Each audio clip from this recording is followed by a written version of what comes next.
Hello and welcome to Mississippi Insight. I'm Byron Brown. Thank you for joining us on this morning's program. Differing views on the just ended 2023 legislative session. Probably the best 4 years the legislature's ever had in Mississippi. I think Mississippi is a better place today. Yeah, well, there are many disappointments, unfortunately. We'll hear from Republican House and Senate leaders as they tout their accomplishments, and we'll get an opposing view from Democratic Representative Zakiya Summers of Jackson.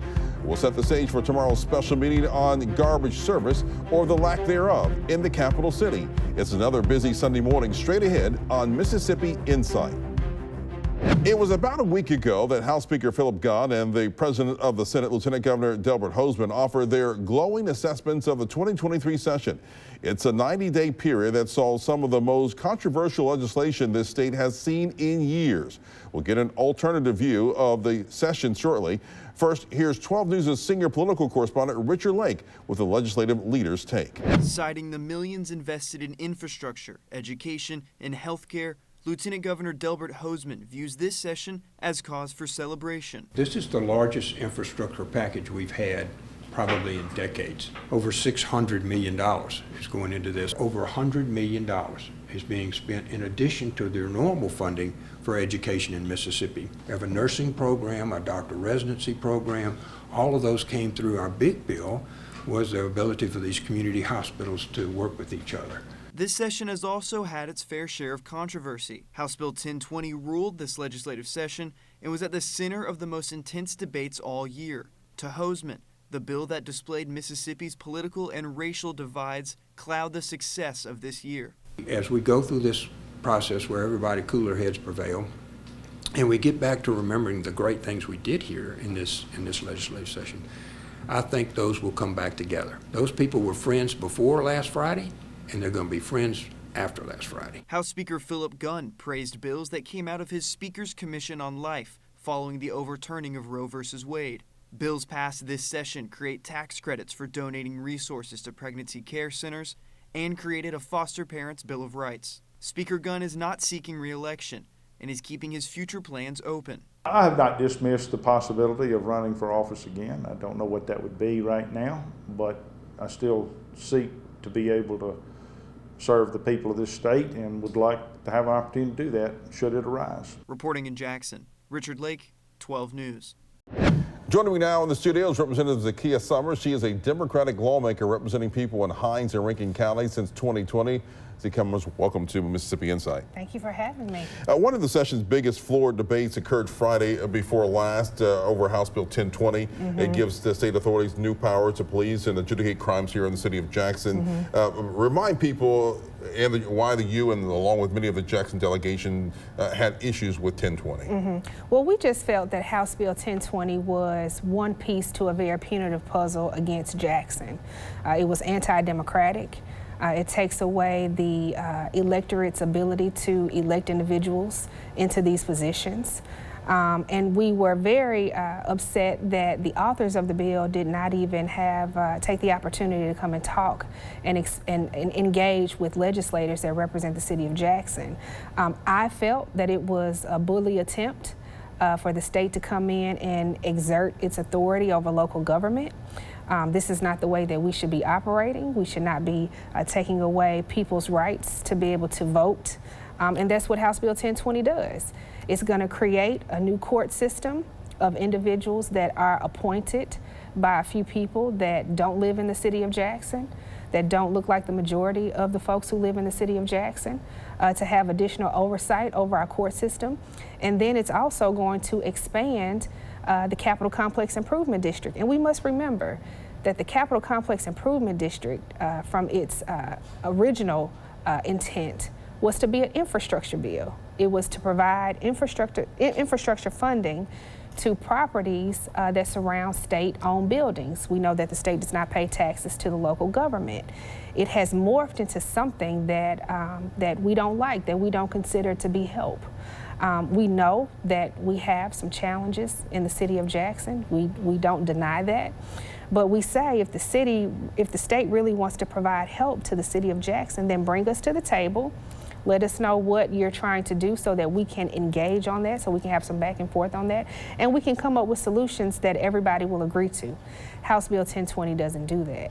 But it's just one piece to it. We've seen a pattern all session long of bills that are targeted towards the city of Jackson.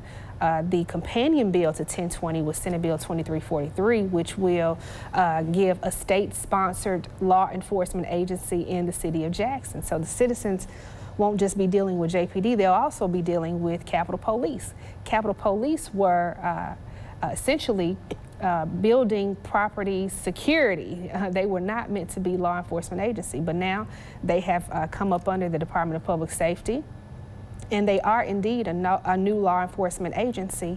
And the real harm in these pieces of legislation is that if you violate a law within the CCID and you get arrested by the Capitol Police, then they get to send you to their own court of individuals that, again, are appointed by the Chief Justice, prosecutors that are appointed by the Attorney General.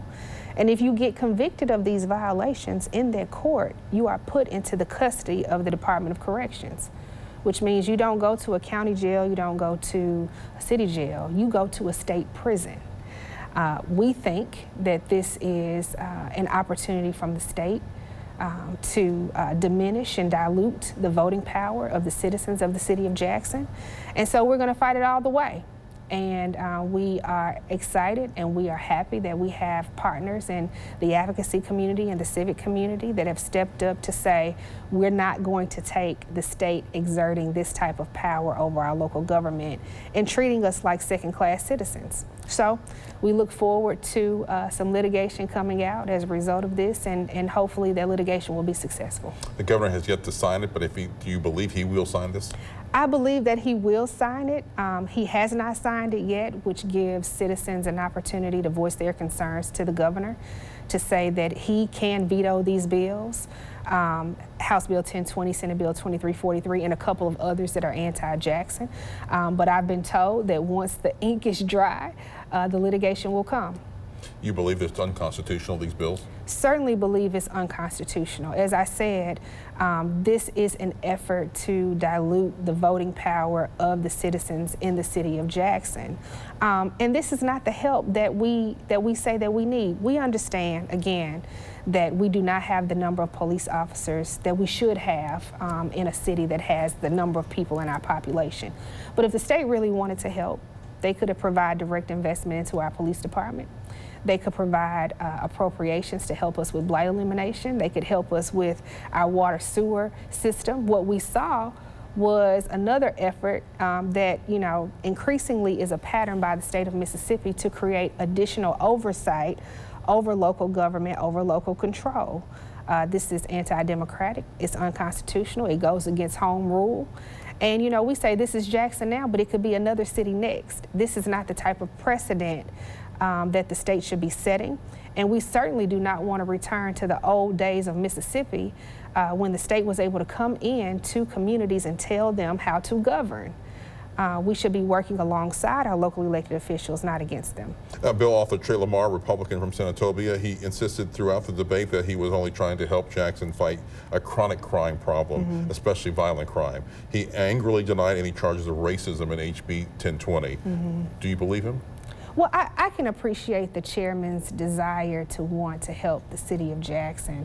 I think that it's unfortunate that he was put into a box based on this bill that has received national and international attention. I don't think it was his legislation to start with. I think it was a group of individuals in leadership that decided to put it through Ways and Means Committee, and we ended up with House Bill 1020. The thing that I took issue with Chairman Lamar is that when we as Jackson legislators or even legislators of the House Democratic Caucus or even of the Black Caucus, when we put forward information to say that these kinds of pieces of legislation will have negative implications, racial implications on our communities, we're not calling you racist. We're saying let's take a look at these potential consequences and work to ensure that we don't perpetuate those implications. You know, he said from the well that the only color that matters is the blood, the red blood that runs through our veins. We wish that was true, but the reality is that we continue to see our prisons overpopulated with African Americans. We continue to see African American families living in deep poverty. We continue to see African Americans not being able to access health care because we refuse to expand Medicaid. We're not saying that you're racist. Okay, what we're saying is let's work together because we know that these issues exist to ensure that we don't continue to further divide African American communities in the state by not providing them the services and the resources that they need, but instead by pushing forward punitive legislation that's going to hurt our communities. Were you guys having these backdoor conversations or behind the closed door conversations with each other? With Chairman Lamar? Chairman Lamar, yes. There were some that were having some conversations with him. I did have an opportunity to have a couple of conversations in passing with him. And in those conversations, I lifted up what I thought would be some outcomes and some compromises that we can make on the legislation to make it better. What we saw was that none of those solutions were implemented in the legislation that ended up coming to the floor that we voted on. But all of that could have been settled if we would have been brought to the table from the very beginning. We saw during the off season last year, the Judiciary B Committee held several hearings around crime. And my point around those hearings was that this cannot just be a law enforcement only solution to this problem. We're not going to be able to police our way out of crime. We have to include other voices at the table, voices around education, voices around mental health, voices around social work and how we help our youth so that we can get to a comprehensive solution to attack crime. If we think that we only will be able to promote public safety by creating a system of individuals that are appointed and not elected by the people, or a system that is policed by a state-sponsored law enforcement agency, we're going about it the wrong way. We need to come back to the table and come up with real common sense solutions. You authored quite a few legislative actions this session on the calendar. What are your biggest disappointments in terms of what you were hoping to accomplish this year? Yeah, well, there are many disappointments, unfortunately. There were two pieces of legislation that I authored that I thought were non-controversial and would receive some bipartisan support. One of them would have created an online voter registration system for the state of Mississippi. We are still dealing with an outdated paper-based application process, which does not work, which causes a lot of errors, and really disenfranchises people because when they go to the polls, they think that they've registered to vote and they really haven't. So that was one piece of legislation that I intentionally worked alongside the Secretary of State's office to create.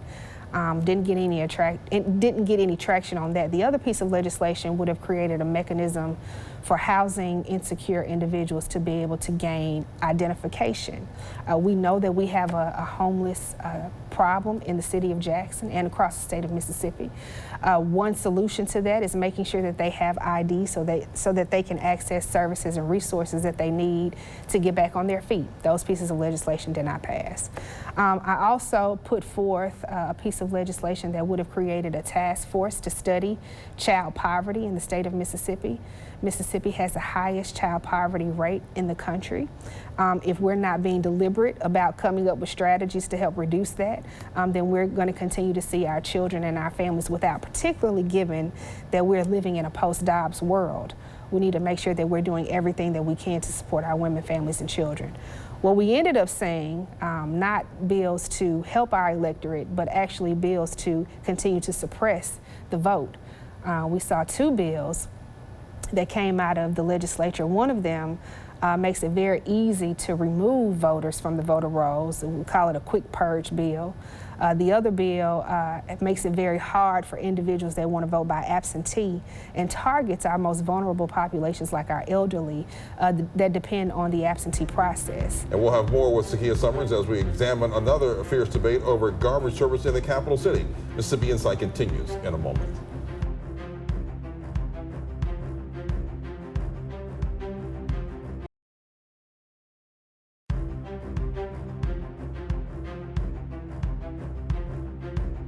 It has been 9 days since most Jackson residents have had their garbage picked up. Trash continues to pile up across much of the city, and tempers continue to flare.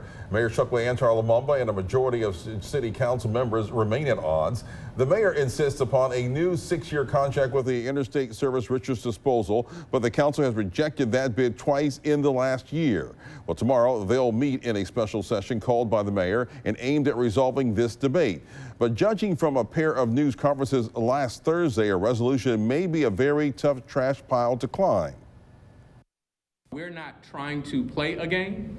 That could last, for quite some time if there's just the continued effort to reject. And the reason that it's a problem is because you only have one vendor available. He has failed to follow through on the RFP process and complete the RFP process. In our opinion, he's brought us Richards, and he's brought us Richards again, and then Richards again.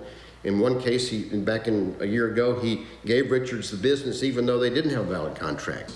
Is this the way we're going to select vendors in the future? Is this the way the city of Jackson government gives out contracts? We have to vote someone down 5, 6, 7 times. The city council has to be subject to abuse and tirades. Well, we're back with Representative Zakiya Summers of Jackson. You're not a party in this debate, but you are certainly one of the tens of thousands of people who are impacted by what's going on here. What is your thoughts on the feud when it comes to this Jackson garbage debate here? Oftentimes when we talk about the way that the sausage is made, the way that policy is made, or the way that RFPs and contractors are identified, the people that we represent, they don't care about any of that. They want to know what the outcome is going to be. And, as a resident of the city of Jackson, I am being impacted too. My trash hasn't been picked up, since Friday before last. And so I think the people are ready for a successful outcome at this point. I think it's incumbent upon our local elected official to muster up enough fortitude and enough political will to put our egos aside and say, what can we do to make sure that we're providing this basic service to the people that we represent? We as elected officials have to keep people at the forefront in everything that we do. It's not about Zakiya Summers as an individual or even about my seat. The reason why I'm in my seat is because the people of my district or my ward trusted me enough to be able to make the best decisions on their behalf. So, my recommendation is that the locally elected officials, the city councilman and the mayor, get in a room. Perhaps they need to hire a mediator that can help them squash this because people want to get their trash picked up. The city of Jackson cannot afford to not have its trash picked up, to become a city where we are seeing debris, garbage bags, garbage cans all over the place. And then the other thing that I'll say about this is that this whole fight makes it very hard for folks like me who sit in the legislature and represent the city of Jackson to do the work that we do. We want to be supporters. We want to be advocates for our capital city. We love our capital city. We live in our capital city. We want to see the very best of it come out in the end. But in order for that to happen, we got to work together. And again, we got to put our egos aside and do what's best for the people. Let's go back to state politics. It's election year. Are you hoping to get back into the legislature in 2024? Oh, I believe I have secured my position in the legislature in 2024 because I do not have an opponent, and I'm very grateful and very honored to my district for giving me their vote of confidence to put me back there. I almost didn't make it because during redistricting, I was actually drawn out of my district. And I was able to do something that I've been told has never been done before. We passed an amendment on the floor to return me to my district, so I'm happy about that. Looking forward to serving District 68 for the next 4 years. And then also just want to remind the viewers that 2023 is a very important year. We have elections from the top of the ticket, from governor all the way down to county elected offices. And so now is the time to make sure that you're registered, to make sure that everybody around you is registered, that you have developed your voting plan, and that you get out and vote. and that we vote for the individuals that are going to help to move Mississippi forward. Are you optimistic that Democrats can shave off some of the clout that Republicans have with that supermajority and also how they do statewide?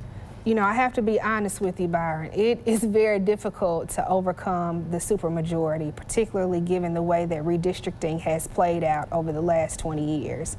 So we probably won't have an impact as it relates to that. But we are looking forward to some movement in some districts across the state where we may be able to increase the number of Democrats in the House and in the Senate.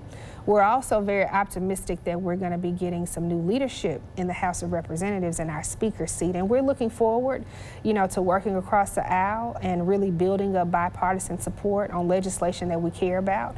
And we hope that we can, you know, have a change in the House. All right, Representative Zakiya Summers, always a pleasure talking to you. Thank you so much. Thank you. Thank you. All right, and we'll be right back.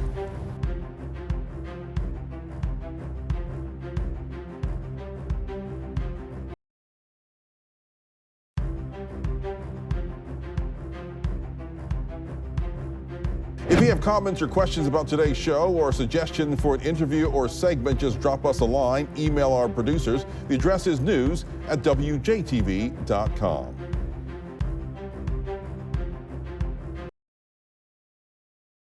Big thanks to Jackson Zakiya Summers for joining us this week. We'll be back next weekend with more of the political and current affairs coverage that you demand.